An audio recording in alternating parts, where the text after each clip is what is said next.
we kick off the Splatter Extreme Horror division. In the blood red corner, we have Jigsaw, aka John Kramer. And in the corpse blue corner, the terrifying Maniacs from Martyrs. The winner is Jigsaw, aka John Kramer. Subject Kramer's superior efficiency of intention metric, utilizing complex, bespoke traps tailored to individual moral failings, secured the win over the Maniac's statistically lower motivation clarity quotient. Now, for match 2. From the blood red corner, the meticulous collector. And from the corpse blue corner, the savagely deformed Hillbilly Cannibals from the Hills Have Eyes. The winner is the collector. The data is conclusive, Dr. Subject collector's superior environmental manipulation rating, employing advanced booby traps, overwhelmed the cannibals' statistically less sophisticated brute force engagement model. Match 3. We have the elite hunting club from Hostel in the blood red corner. And the ethically bankrupt documentary crew and the associated cannibals from Cannibal Holocaust in the corpse blue corner. The winner is the elite hunting club, Hostel. The club, Dr., benefited from a higher resource acquisition metric, leveraging extreme economic capital. This was statistically more advantageous than the cannibals' traditional, lower scalability of operation model. Our fourth matchup. In the blood red corner, the profoundly compromised Mlodin from A Serbian Film. And in the corpse blue corner, the nameless, violent predator, Gaspar Noé's killer from Irreversible. The winner is Mlodin, A Serbian Film. While Subject Killer achieved a high immediate trauma factor, Subject Mlodin's significantly higher thematic longevity index and contribution to overall audience psychological degradation metric yielded a statistical victory. For our final bout. From the blood red corner, the artistic psychopath Jack from The House That Jack Built. And in the corpse blue corner, the obsessive surgeon Dr. Heiter from the Human Centipede.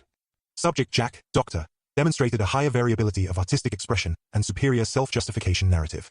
Dr. Heiter's focus on a singular, anatomically restrictive project outcome resulted in a statistically lower creative diversity score.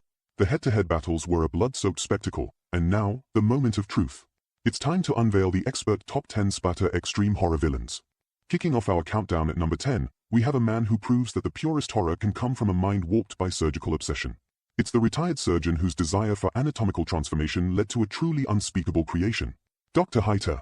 Dr. Heiter is ranked at number 10 due to his extreme conceptual horror index of 9.5, statistically unmatched for single-project audacity. His profile is marked by a high isolation-to-trauma ratio, as his victims are entirely dependent on him within his secure operating environment. His surgical precision ensures a high project completion success rate of 98%, a statistically chilling metric. However, his lethality-to-torment ratio is lower than others in the top 10, as his primary goal is perpetual degradation.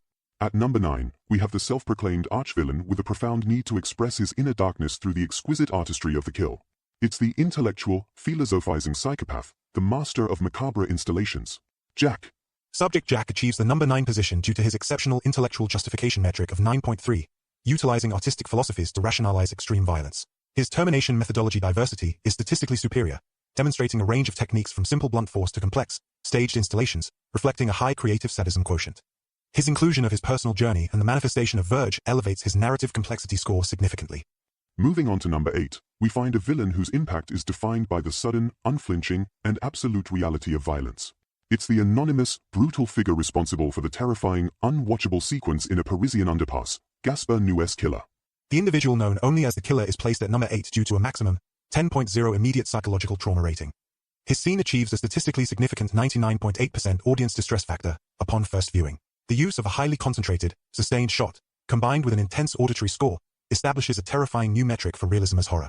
His effectiveness lies in his complete lack of backstory or moral framework, resulting in a 100% pure malevolence score. Creeping into the number 7 spot is a character whose tragedy becomes a roadmap to the most unimaginable depravity. It's the deeply compromised and horrifying Mlodin from A Serbian Film.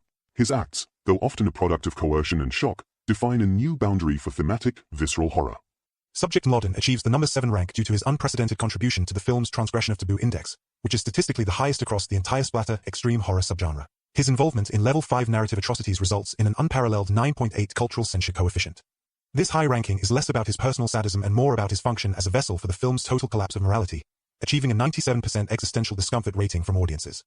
Just missing the top 5, at number 6, we have a complex monstrosity, the intersection of cultural exploitation and savage, primal violence. It's the combined threat of the documentary crew and the cannibals from Cannibal Holocaust.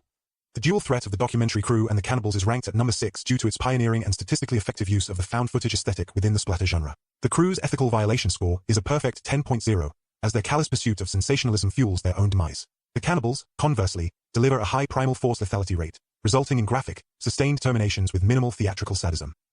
Breaking into the top 5, we have the ultimate expression of how money can buy you a terrifying kind of freedom.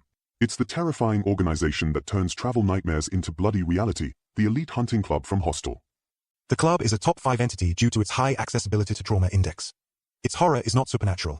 It is financially viable and thus, statistically possible in the real world, generating a higher relatability to dread factor of 9.5.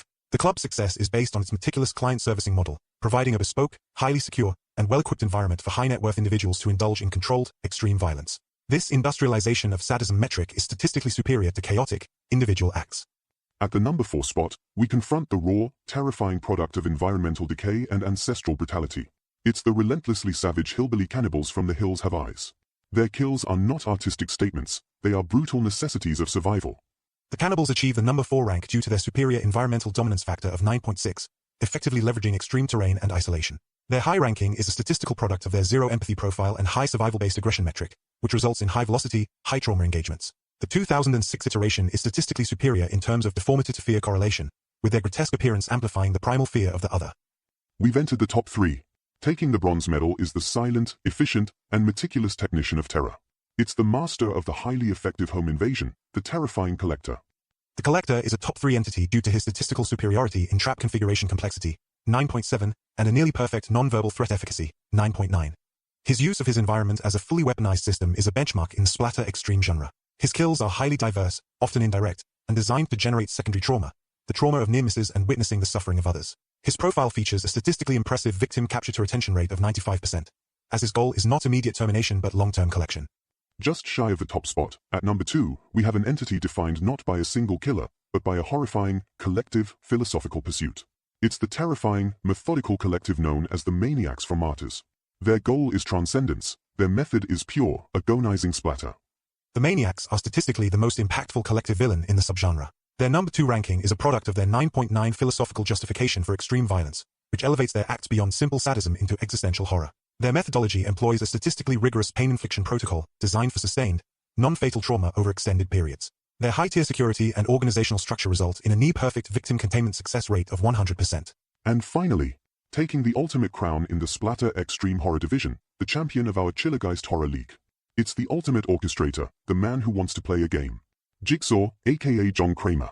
Subject Kramer, Doctor, is the statistical champion due to his unparalleled global media saturation coefficient, 10.0, and a franchise-defining trap to lethality metric, 9.8.